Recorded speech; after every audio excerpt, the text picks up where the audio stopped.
Jaya Radha Madhava Kunja Bihari.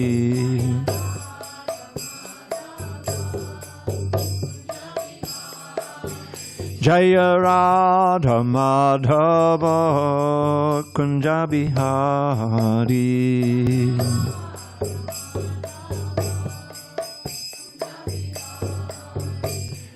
Gopi Jana Vallabha Girivardhari.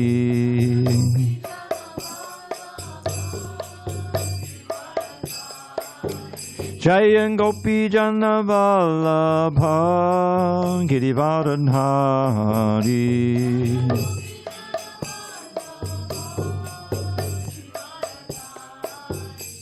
In Yashodanandana Braja Jana Ranjana. Yashodanandana Braja Jana Ranjana.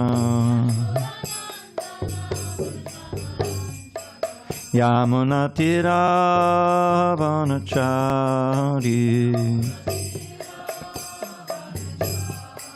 Yamunatira Vanachari.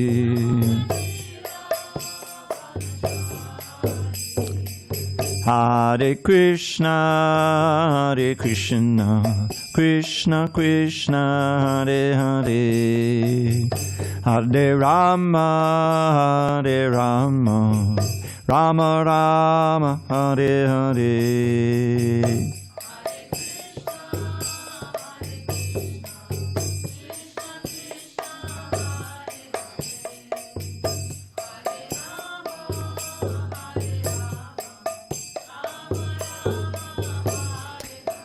Hare Krishna, Hare Krishna, Krishna Krishna, Hare Hare, Hare Rama, Hare Rama, Rama Rama, Hare Hare.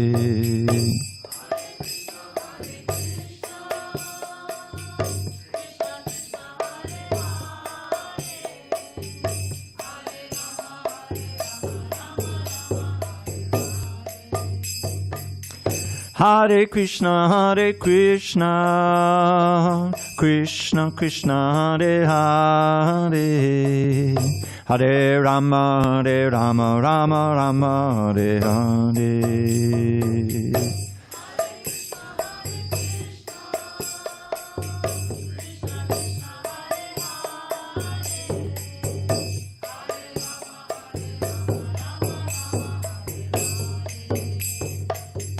Jaya Radha Madhava Kunja Bihari.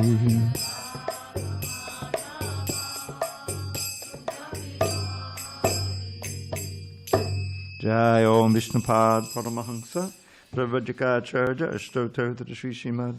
His Divine Grace Srila A.C. Bhaktivedanta Swami Prabhupada Ki Jai.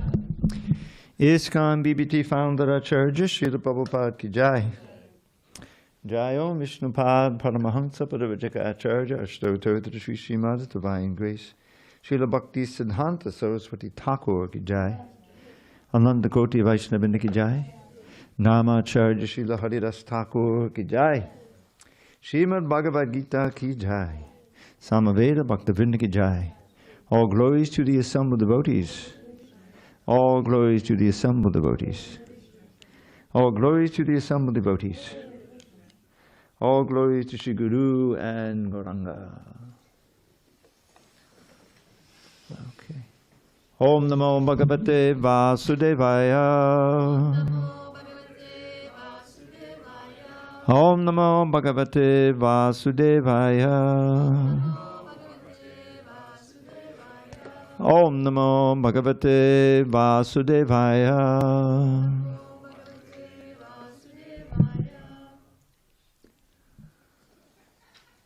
On this 11th day of November 2025 in San Diego, we're reading from Srimad Bhagavad Gita as it is, translation and commentary by His Divine Grace A.C. Bhaktivedanta Swami Prabhupada. And we are in chapter 12, Devotional Service. Text 20 on page 527, and this is the last verse in the chapter.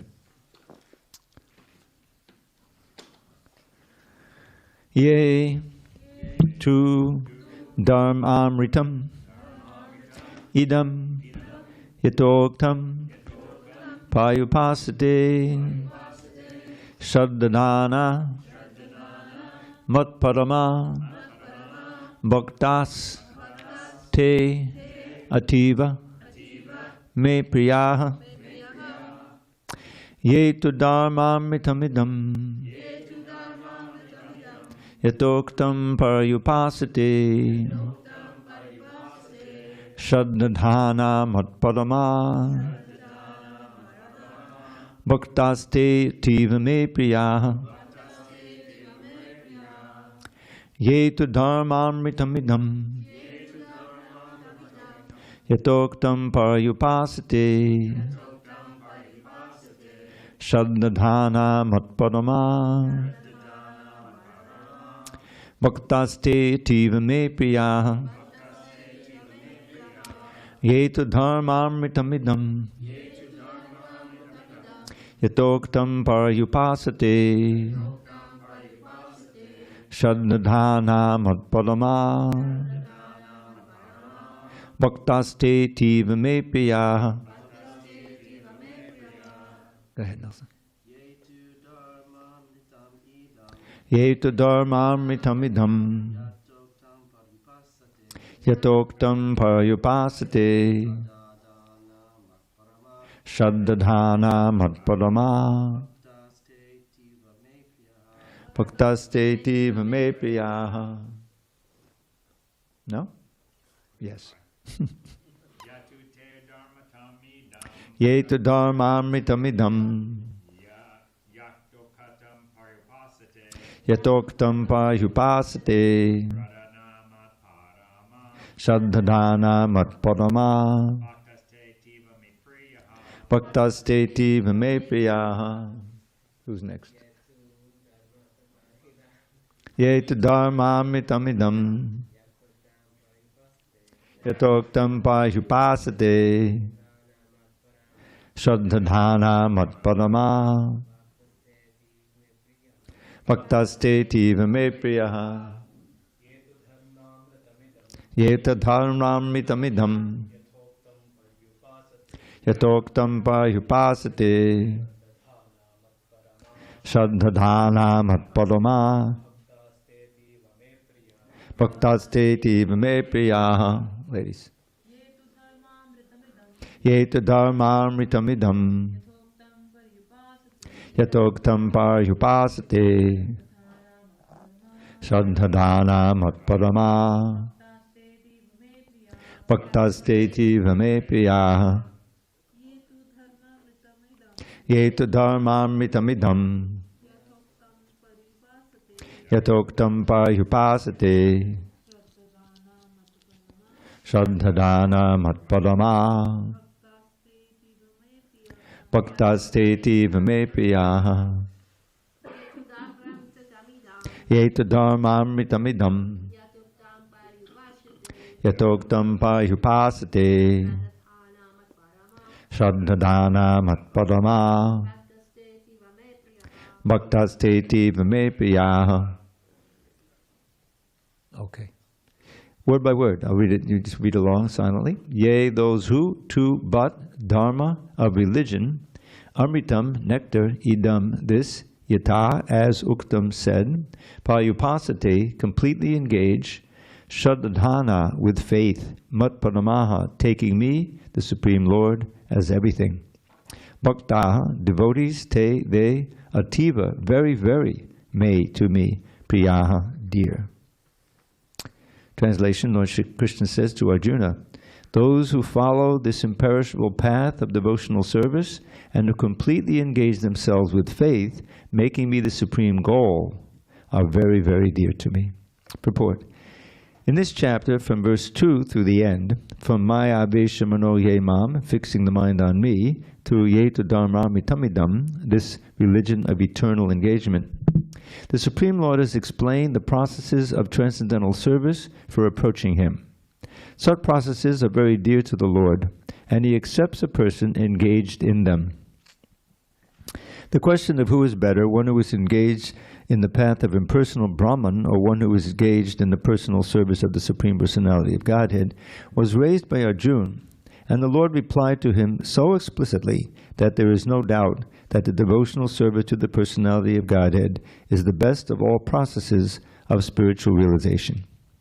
In other words, in this chapter, it is decided that through good association, one develops attachment for pure devotional service, and thereby accepts a bona fide spiritual master, and from him begins to hear and chant and observe the regulative principles of devotional service with faith, attachment, and devotion, and thus becomes engaged in the transcendental service of the Lord. This path is recommended in this chapter. Therefore, there is no doubt that devotional service is the only absolute path for self-realization, for the attainment of the Supreme Personality of Godhead. The impersonal conception of the Supreme Absolute Truth, as described in this chapter, is recommended only up to the time one surrenders himself for self-realization. In other words, as long as one does not have the chance to associate with the pure devotee, the impersonal conceptions may be beneficial. In the impersonal conception of the Absolute Truth, one works without fruitive result, meditates, and cultivates knowledge to understand spirit and matter. This is necessary as long as one is not in the association of a pure devotee. Fortunately, if one develops directly a desire to engage in Krishna consciousness in pure devotional service, he does not need to undergo step-by-step improvements in spiritual realization. Devotional service, as described in the middle 6 chapters of the Bhagavad Gita, is more congenial. One need not bother about materials to keep the body and soul together, because by the grace of the Lord, everything is carried out automatically. Thus end the Bhaktivedanta purports to the 12th chapter of the Srimad Bhagavad Gita in the matter of devotional service. Om Jnana Timarandasya Jnanandana Shalakaya Chakshurun Militam Yena Tasmai Shri Gurave Namaha. I was born in the darkness of ignorance, but my spiritual master, Srila Prabhupada, opened my eyes with the torchlight of knowledge. I offer my humble obeisances unto him and all members of Sri Parampara, the disciplic succession. So, we've completed the middle 6 chapters, and as Prabhupada has said often, that this middle 6 chapters are the essence of the Bhagavad Gita. And it's not that the last 6 chapters are not important, or the first 6 chapters, but the middle 6 chapters give us the essence of the teachings. So, in this chapter, which is very brief, it's short, equal to another chapter, which is also 20 verses, I think. Krishna gives the essence, and at the beginning, Arjuna asks very explicitly, which are considered to be more perfect, those who are always properly engaged in your devotional service, or those who worship the impersonal Brahman, the unmanifested? So this is a ongoing debate that you find in the spiritual circles in India, and it's an ongoing contrast that Srila Prabhupada gives in his books. You'll find in the beginning of the first canto, and certainly in the Chaitanya Charitamrita. Some of you may not know, the Chaitanya Charitamrita, of course, has these 3 leelas, or divisions, and each of them is quite voluminous and substantial, with a lot of commentary by Prabhupada and his Bhaktisiddhanta, and also Bhaktivinoda Thakur that Prabhupada would quote. But Prabhupada, out of all the chapters, he chose to publish the 7th chapter of the Adi Leela first, before anything else was published. And why is that? Because in that chapter, Lord Chaitanya meets Prakashananda Saraswati in Benares. And Lord Chaitanya is being criticized by them because these are Mayavadis, you know. And Lord Chaitanya took sannyas from a Mayavadi line, because there was no Vaishnava sannyas at that time. I don't know if you know that. And those who wanted to really renounce totally, they became Babajis and went to Vrindavan and just stayed there and did bhajan. But the sannyas ashram is especially meant for traveling and preaching. And Lord Chaitanya was going to do that. That was his mission. So he took sannyas from Keshava Bharati, and he was known as, you know, as the disciple of a Mayavadi, like it. But he was anything but a Mayavadi. He was Lord Chaitanya.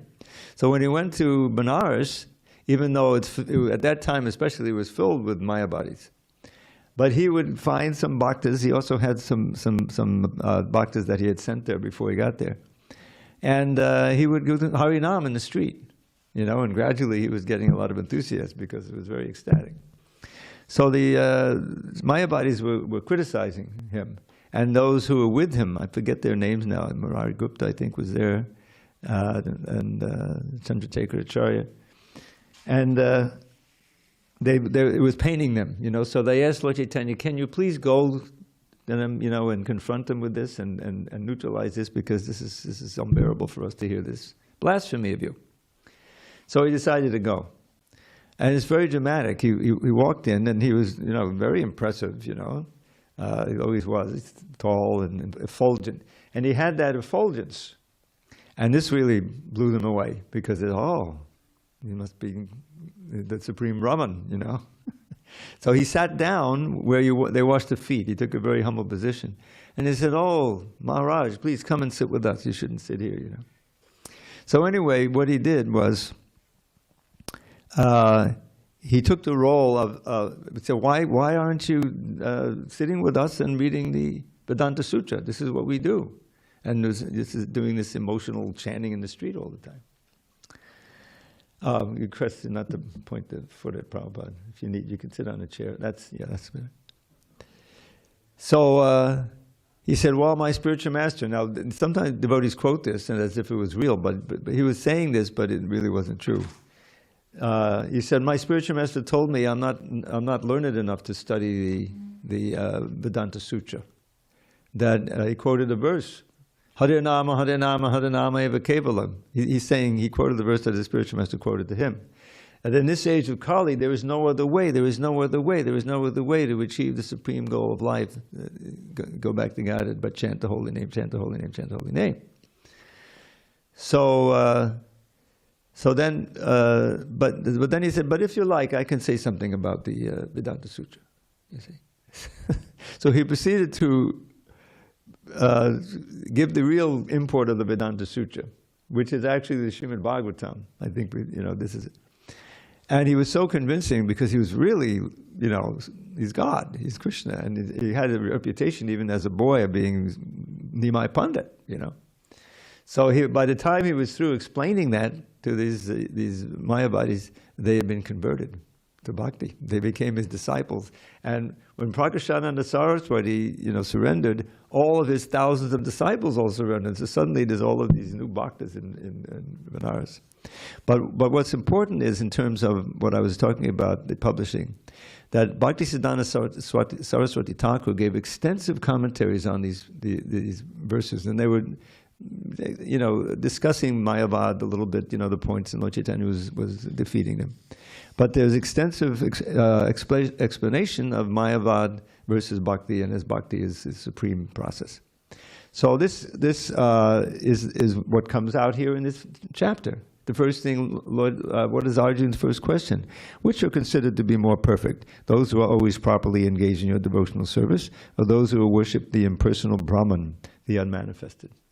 So these first few verses of the chapter, Lord Krishna gives an unequivocal answer, and the first answer is, text 2, those who fix their minds on my personal form and are always engaged in worshiping me with great and transcendental faith are considered by me to be most perfect. And he goes on like that.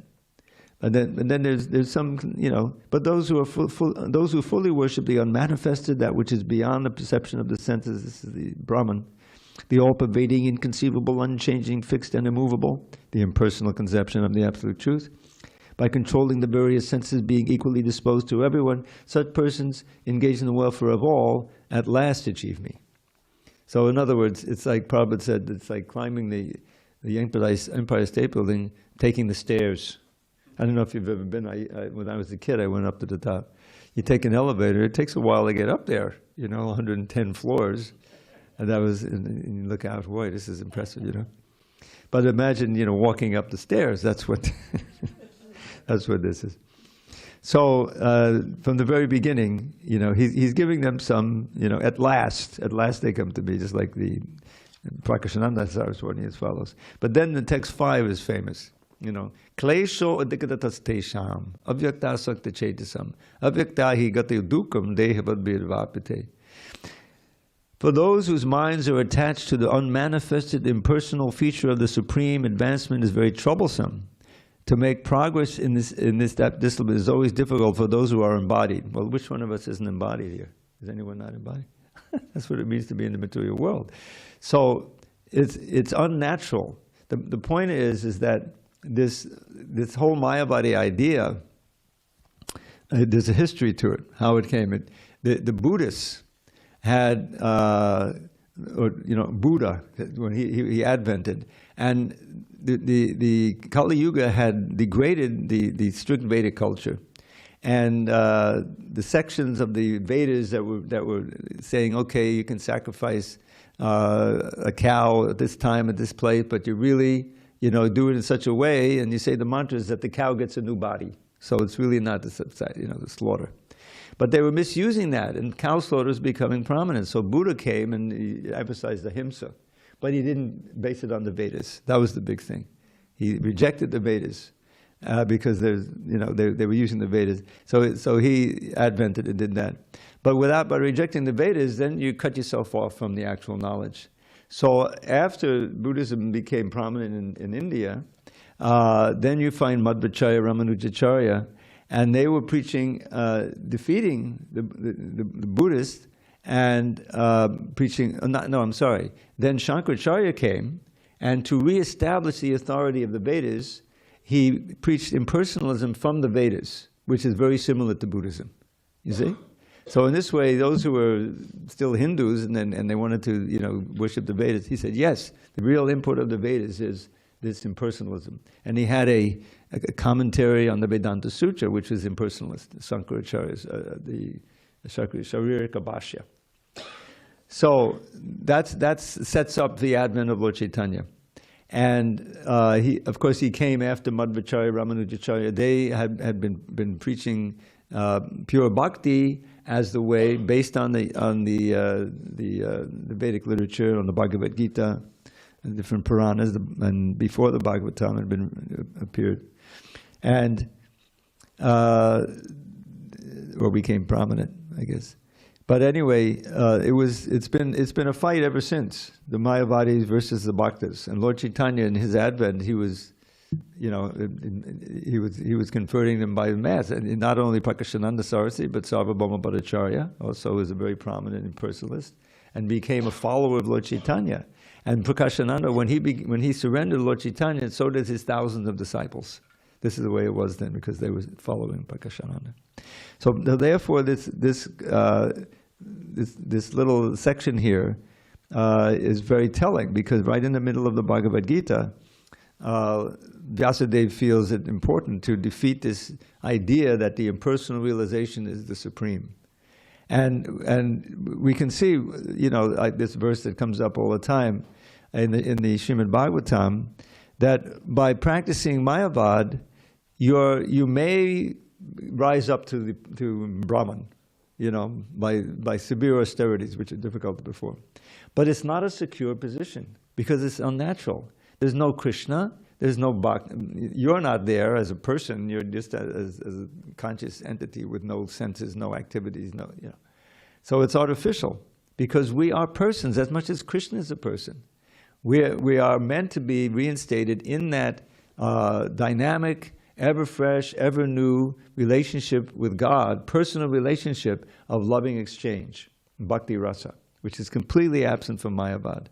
It's totally just, this idea that I'll be liberated. Now, no more birth, no more death. You see, that's the attraction. But that can be the ultimate thing, just that I'm liberated. I'm not dying, I'm not, Yeah, but you're not living either. You're just, it's like, it's static. And therefore, Prakashananda Saraswati has this famous verse about Kaivalya, this Kaivalya, merging into the oneness, Kaivalyam nadakayate. For devotees, this idea of merging into the Brahman and losing your form and everything is just like going to hell. It's worse than hell. And then he also defeats the other thing. Then what about going to heaven? Maybe we'll go to Indraloka and enjoy like anything. Tridashapur Akasha Pushpayate. Those 33 million heavenly planets, just like a sky flower. In other words, imaginary. Who cares? It's not for real. What about the mystic powers of the yogis, Durdan Denji Yakada Sarvapatali Prokata Dangstrayate. So there, it's, the main thing in the yogic part is controlling the senses, controlling the mind, controlling the senses. So you go to a secluded place, so you don't get distracted, when you practice pranayama, and it's a struggle, But if you're successful, then you conquered it. But devotees, the difficult to control senses are like snakes that have their fangs pulled. Cobra, you see a cobra and he opens his mouth and there's no fangs, you say, give him a slap. He can't do anything to you, right? So that similarly, the devotees, just by engaging all the senses, like we're reading about Ambarish in the morning, those who get some, I don't know, you remember Ambarish? And you every day. So he's a great king. He has all opportunity to enjoy, but he doesn't care. He's fully engaged. First, his mind is absorbed in thinking of Krishna. Savaimana Krishna Badada Vindayo, Patangsi Vaikunta Gunana Vanane. And all his words were absorbed in glorifying the pastimes, qualities, name of the Lord of Vaikunta.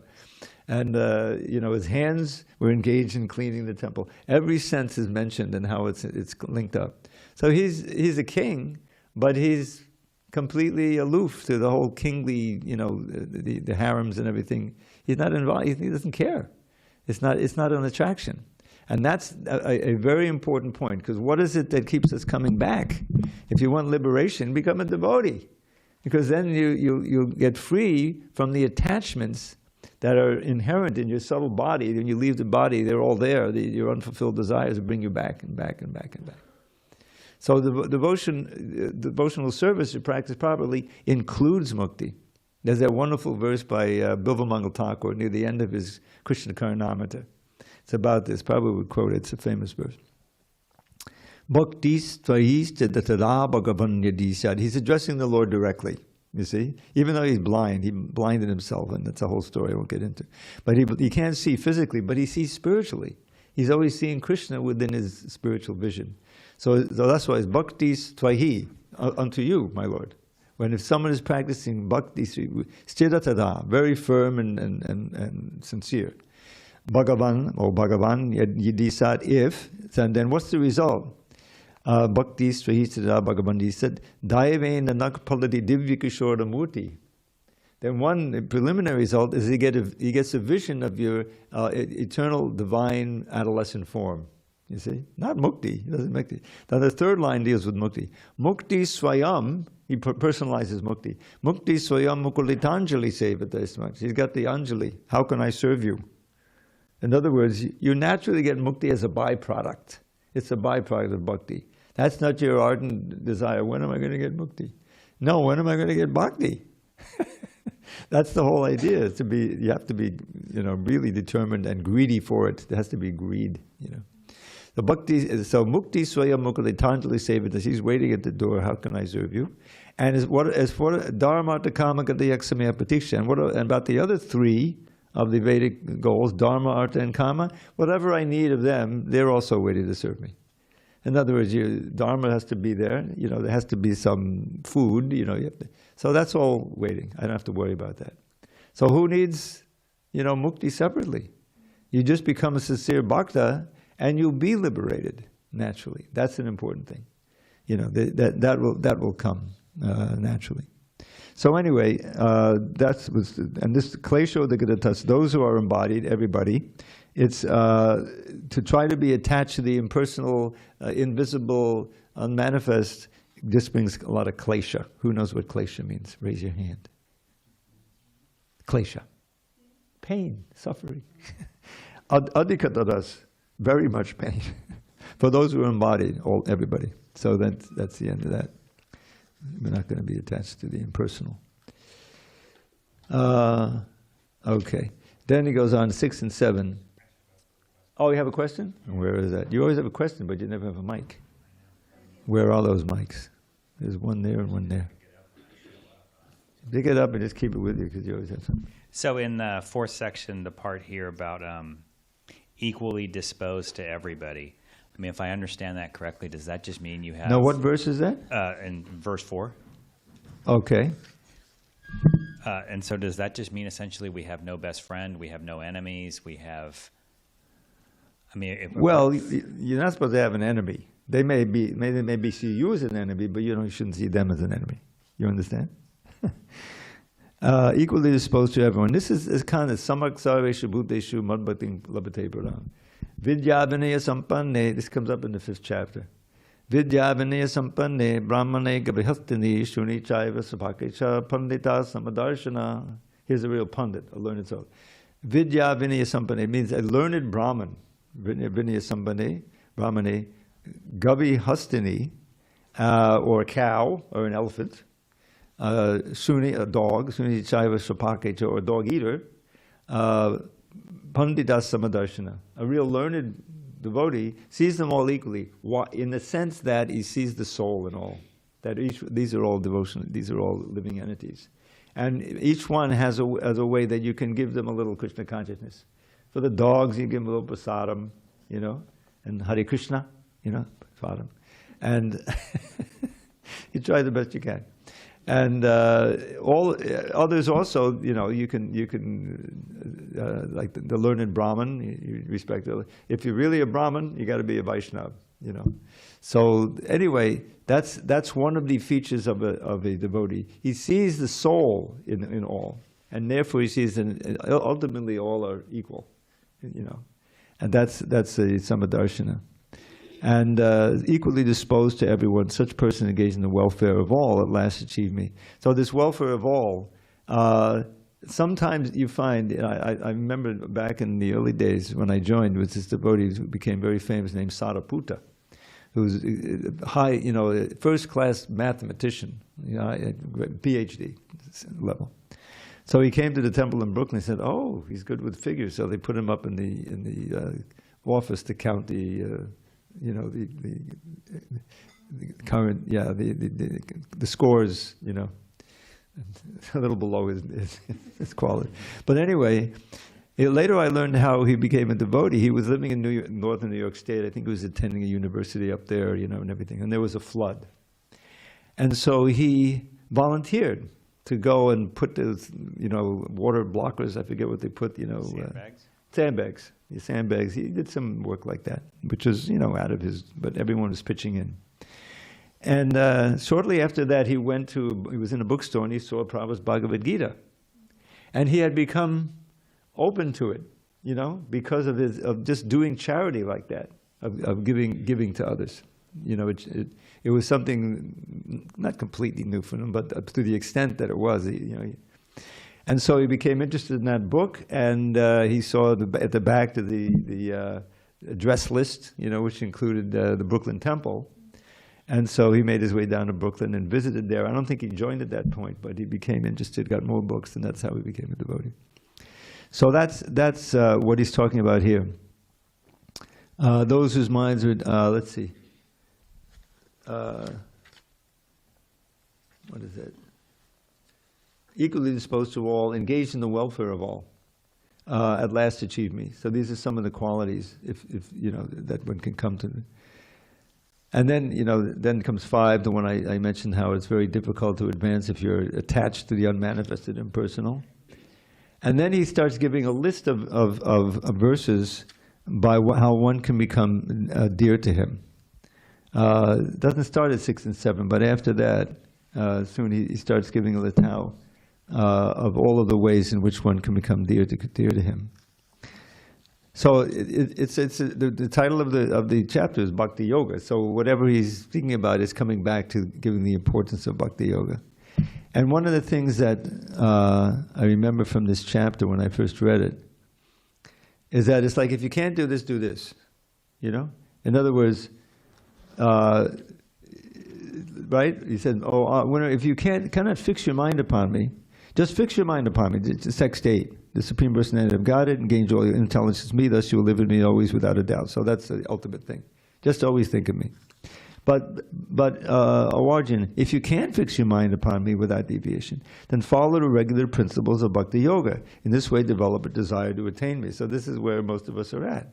We're trying to follow as closely as possible and increase our desire to serve Krishna. But if you can't even do that, if you can't practice regulation of Bhakti Yoga, then just try to work for me. Because by working for me, you will come to the perfect stage. Well, by working for me, you'll come to the stage where you want to practice regularly. You see the point? So you find that, also in the big temples where someone just likes to come and do a little cleaning or something, there's an opportunity for that, and then you get prasadam, but they're not ready to really take the whole process yet at first. So he's giving a chance. So even if you can't do that, I'm going to work in conscience of me, then try to act by giving up the results of your work, try to be self-situated. So in other words, try to mitigate the ordinary consciousness of materialism, where you're increasing your desires more and more, and you're striving for material things. You're disappointed if you don't get it. If you do get it, you're very attached, and if you lose it, you lament. So in other words, try to give up the results of your work as much as possible, with charity or whatever. And if you can't do that, then cultivate knowledge. Better than knowledge, however, is meditation. Better than meditation, renunciation, fruits of better contain peace of mind. So he's going through ways that you can start. And then, starting in text 13, he starts all these verses that end with Yomad Bhakta Same Priya. In this way, there's bhakti. So it's good to study that and see how much of those qualities we can cultivate and what work we have to do. But this is such an important chapter, very concise, and ways in which we can come dear to Krishna, which is really the goal. All right, we'll start the next chapter. This is also very important, and it has one of these verses that I just think like I think it's 20, Purushak Prakatistohi, or near the end there, and we'll come to that. So now Arjuna is going to ask some specific questions here. Arjuna Vacha Prakatim Purusham Chaiva Chaitram Chaitragyameva Etan Vedutam Ichchami Ganam Geyam Chakeshava. And now Krishna speaks and gives the answer to all of those. Idam Shariram, Shri Bhagavana Vacha. Idam Shariram Kaunteya. Chaitram Mitchabidiyate. Etadyo Vetitam Prahu. Chaitragya iti tanvidaha. Arjuna said, "O my dear Krishna, I wish to know about Prakriti, nature, Purusha, the enjoyer, and the field and the knower of the field, and of knowledge and the object of knowledge." The Supreme Personality of Godhead said, "This body, O son of Kunti, is called the field, and one who knows this body is called the knower of the field." Purport. Arjuna was inquisitive about Prakriti, nature, Purusha, the enjoyer, Chaitra, the field, Chaitragya, its knower, and knowledge and the object of knowledge. When he inquired about all these, Krishna said that the body is called the field, and that one who knows this body is called the knower of the field. This body is the field of activity for the conditioned soul. The conditioned soul is entrapped in material existence, and he attempts to lord it over material nature. And so, according to his capacity to dominate material nature, he gets a field of activity. That field of activity is the body. And what is the body? The body is made of senses. The conditioned soul wants to enjoy sense gratification, and according to his capacity to enjoy sense gratification, he is offered a body or field of activity. Therefore, the body is called Chaitra, or the field of activity for the conditioned soul. Now, the person who should not identify himself with the body is called Chaitragya, the knower of the field. It is not very difficult to understand the difference between the field and its knower, the body and the knower of the body. Any person can consider that from childhood to old age, he undergoes as many changes of body, so many changes of body, and yet is still one person remaining. So this is an echo of that famous 2:13 verse, Dehi nosman yata dehi. Thus, there is a difference between the knower of the field of activities and the actual field of activities. A living conditioned soul can thus understand that he is different from the body. It is described in the beginning, Dehinosmin, that the living entity is within the body and that the body is changing from childhood to boyhood, from boyhood to youth, and from youth to old age. And the person who owns the body knows that the body is changing. The owner is distinctly Chaitra Gya, knower of the body. Sometimes you think, I am happy, I am a man, I am a woman, I am a dog, I am a cat. These are the bodily designations of the knower. But the knower is different from the body. Although we may use many articles, our clothes, etc., we know that we are different from the things used. Similarly, we also understand by a little contemplation that we are different from the body. I or you or anyone else who owns the body is called the Chaitra Gya, the knower of the field of activities, and the body is called Chaitra, the field of activities itself. In the first 6 chapters of the Bhagavad Gita, the knower of the body, the living entity, and the position by which he can understand the Supreme Lord are described. In the middle 6 chapters of the Bhagavad Gita, the Supreme Personality of Godhead and the relationship between the individual soul and the supersoul in regard to devotional service are described. The superior position of the Supreme Personality of Godhead and the subordinate position of the individual soul are definitely defined in these chapters. The living entities are subordinate under all circumstances, but in their forgetfulness they are suffering. When enlightened by pious activities, they approach the Supreme Lord in different capacities, as the distressed, those in want of money, the acquisitive, and those in search of knowledge. That is also described. Now, starting with the 13th chapter, how the living entity comes into contact with the material nature and how he is delivered by the Supreme Lord through the different methods of fruit of activities, cultivation of knowledge, and the discharge of devotional service are explained. Although the living entity is completely different from the material body, he somehow becomes related. This also is explained. So there's a lot in there, and it will continue throughout this chapter. But the third verse, which we won't get into now because it's getting late, Krishna says, "I'm also the knower. I'm also the knower." You see that? And so you should know that I am also the knower in all bodies. And then the second line of the Sanskrit, Chaitra Chaitra Gayor. You see that? That word Chaitra Gayo can be plural. The Gayo can be plural, and the knowers of the field. Because Krishna just said, I'm also the knower. So now there's 2 knowers, right? So the translation has now been revised. O scion of Bharata, you should understand that I am also the knower in all bodies, and to understand this body and its knowers is called knowledge. That is my opinion, right? And it comes up like that in the purport also. It's reported.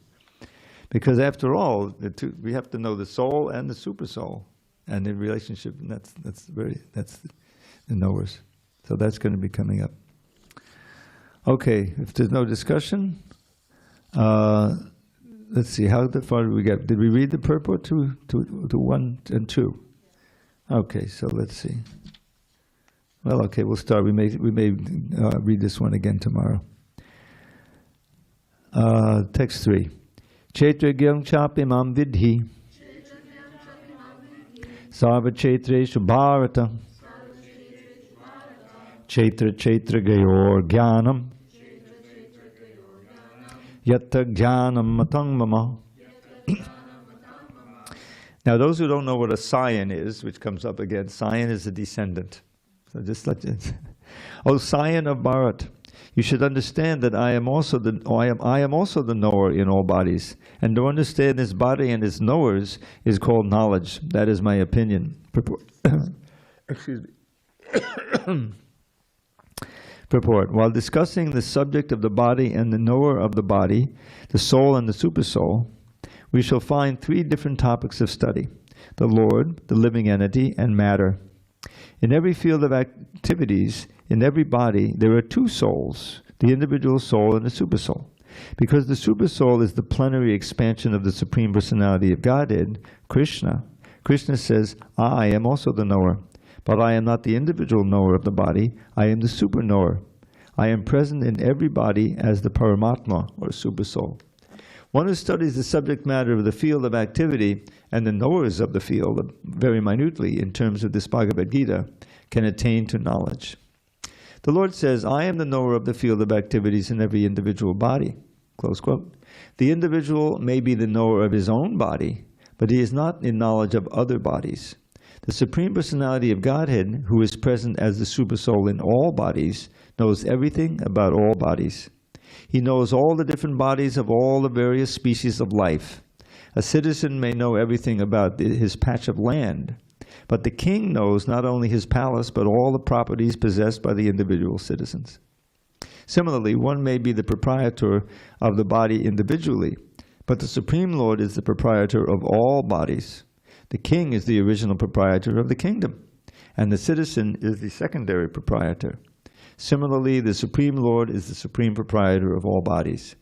The body consists of senses. The Supreme Lord is called Rishikesha, which means, whoops, that should be a small W there, which means the controller of the senses. He is the original controller of the senses, just as the king is the original controller of all the activities of the state. The citizens are secondary controllers.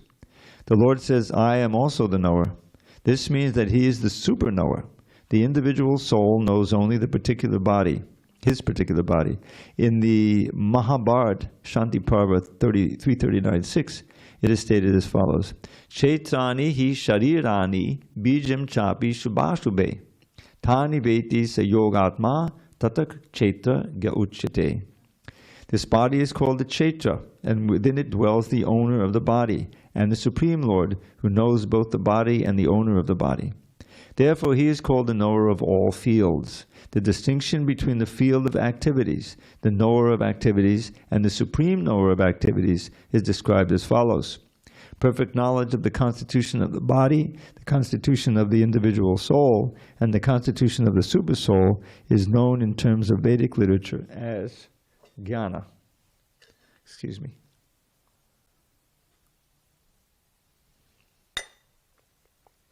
My chaitra is giving me a little trouble here. Haribo. Okay. Perfect knowledge. Okay.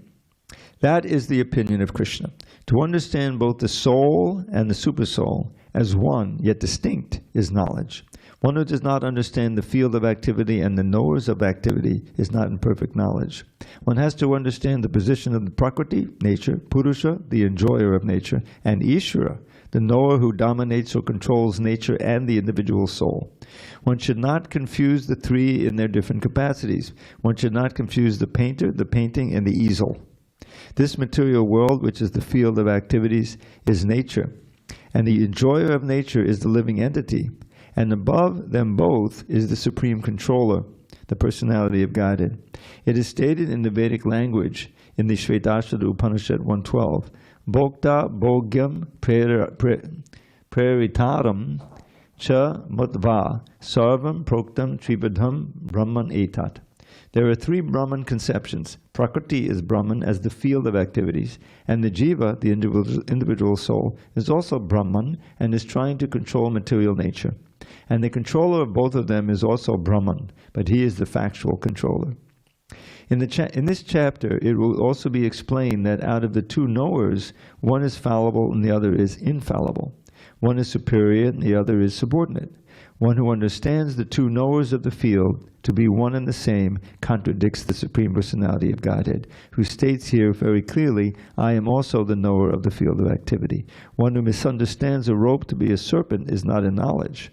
There are different kinds of bodies and there are different owners of the bodies. Because each individual soul has his individual capacity for lording it over material nature, there are different bodies. But the Supreme also is present in them as the controller. The word Cha is significant, for it indicates the total number of bodies. That is the opinion of Srila Baladev Vijayabhushan. Krishna is the super soul present in each and every body apart from the individual soul, and Krishna explicitly says here that real knowledge is to know that the super soul is the controller of both the field of activities and the finite enjoyer. So this chapter will continue in this vein, and ultimately, there's something in the process of devotional service. There's these three different stages: sambandha, abhideya, prayojana. And this is going back to sambandha. Now, last chapter we had a lot of abhideya, the practice, and prayojana is the final goal. So, to lay the foundation of our knowledge, and which will help us increase our faith, we're taking a step back here. These are some subjects we have already had to some degree, but he's going into more detail. That's what these last 6 chapters are going to be.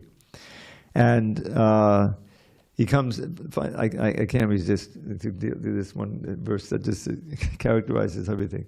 Purushak prakatisto hi bhungte prakati janganan karanam gunasangosya sadasadyoni janmasu. So the living entity, who is by nature prakriti, he may be para prakriti, but he's energy. Acting as an enjoyer, he becomes the so-called purusha, and that's what the first word is. Purusha, the living entity acting as an enjoyer, prakriti, situated in prakriti, prakriti stohi, bhungte prakriti jan gunan. Now, bhungte often means enjoy, but it can also mean experience, because also suffering can be bhungte. Bhungte prakriti jan gunan. He experiences the different modes that are generated from prakriti jan gunan. And as he interacts with those modes, that determines his fate. Karanam is the cause. Karanam gunasangasya. The cause is association with the modes. Gunasangasya sadasadyoni janmasu. That will determine whether he takes a favorable birth or a lower birth. So it's up to us how we choose to interact with nature, with our mind, intelligence, and senses, as to what our fate will be. And we want to act in such a way under the instruction of the Bhagavad Gita, Bhagavatam, and the great souls, so that we can make this birth in this limited material body our last. Not that we just want to merge into Brahman. No, we want to regain the understanding of our spiritual life. Mukti hitva anyata rupam swarupena vivastiti. This is the definition of mukti according to the Bhagavatam. Mukti is hitva anyata rupam, giving up all of these other forms. The forms we had, the human form, the animal form, the insect form. We've had millions of them. We don't want to do that anymore. That's suffering. Give it up. And swarupena vivastiti, being situated in our original form, swarup, which we all have, that is just suitable for our particular relationship with Krishna. So that's what bhakti is all about. And Bhagavad Gita is a great foundation, and then we go to Bhagavatam and CC. And so we have time for one poem? Okay. So this is, I'll give you this one. This is, for those who are kind of new here, you haven't heard this yet. This is a poem that I wrote quite a few years ago now. It's called The Fall and Redemption of the Soul. Where Krishna lives, felicity abounds. With pure simplicity and loving sensibility, all serve him with humility. But when the living entity rejects his true identity and out of his stupidity surrenders to cupidity, he loses all sagacity and with it all capacity to understand reality or curb his sensuality. Abandoning humility, he touts his own ability, forgetting his fragility and fortune's volatility. Immersed in asininity for what seems an infinity of lives devoted piety, he suffers in anxiety till contact with God's devotee, perhaps of utmost brevity, awakens his affinity for words of the divinity. Perceiving the futility of all his imbecility, the soul regains his sanity and casts away his vanity. Endowed with new humility, he serves with all ability and growing spontaneity his guru and the deity. Regaining his identity, the wayward living entity returns to the fraternity of Krishna for eternity. Gaur Premanandi Hari Hari Bol. So that's what we all want to do. We want to get on that upward part of the parabola and finally come to the spiritual world. All glories to Srila Prabhupada. Hari Hari Bol.